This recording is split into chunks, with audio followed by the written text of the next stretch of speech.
perspective?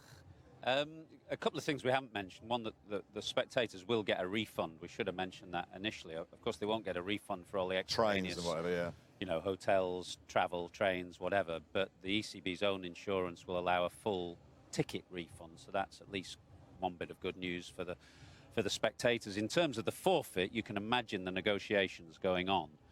The moment that the Indian players relayed their concerns last night, there were a whole night of negotiations between ECB and BCCI, which obviously have failed to come to nothing.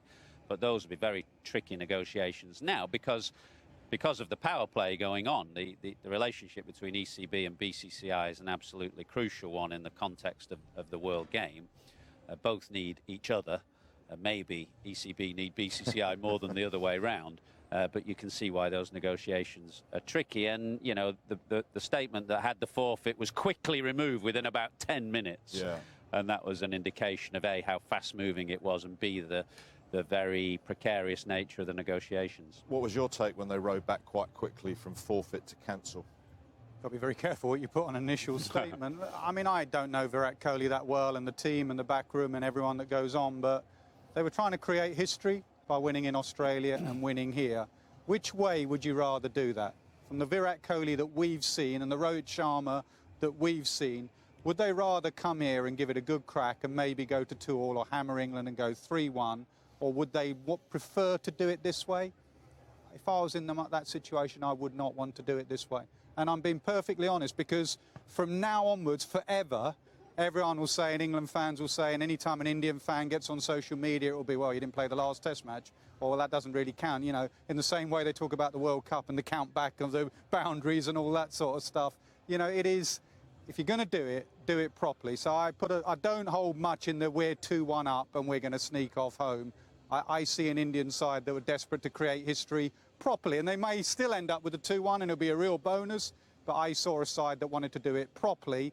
And they can't, and you know, they maybe could have done and should have done, but I don't see that's the reason for just staying in their rooms. Do you see an option whereby they could play a one-off test next summer, India over for white ball cricket?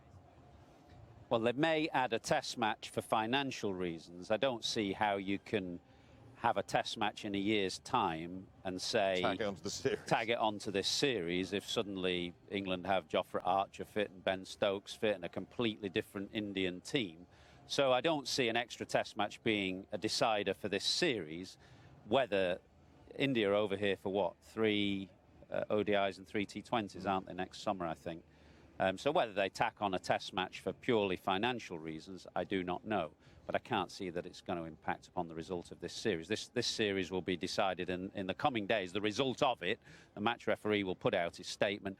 I suspect in the end the result will stand because it's a COVID-related issue, and I understand the ICC regulations have within them a notion that, you know, if COVID impacts, then it's a cancellation rather than a forfeiture. Would you play a test match next year? If you could get it in the schedule, that's the other thing. Well, that's the actual problem here. Yeah. Whenever we have this whole chat, we blame players, we blame various other things, we blame COVID, rightly. But actually the nightmare is the schedule, that you're constantly trying to fit more and more and more. It is absolutely jam-packed. And the fact that they had to move the IPL, and the IPL's just a few days after this, the scheduling is absolutely mad. So it's very easy for me and you to stand here and go, well, why don't we just play India over anyway? Play it then. And that's another reason, if I was India, I would have actually wanted to play it now with no Stokes, no Archer, no Broad, on a pitch that was uncovered yesterday, that was dry. Anderson's bowled 170 Anderson's overs. bowled 1 million overs. They were going to rest Bumrah maybe and bring Shami in, who didn't play the last game. This was where they could create history. So next summer, who knows? But it would be nice to have that deciding game, but I'm not sure the schedule allows it. Well, we feel very sorry for the fans, certainly, as Michael was saying, have bought tickets, probably get that refunded, will get that refunded, but not if they've been travelling from Edinburgh, as the gentleman that Nass spoke to. That's a train ticket.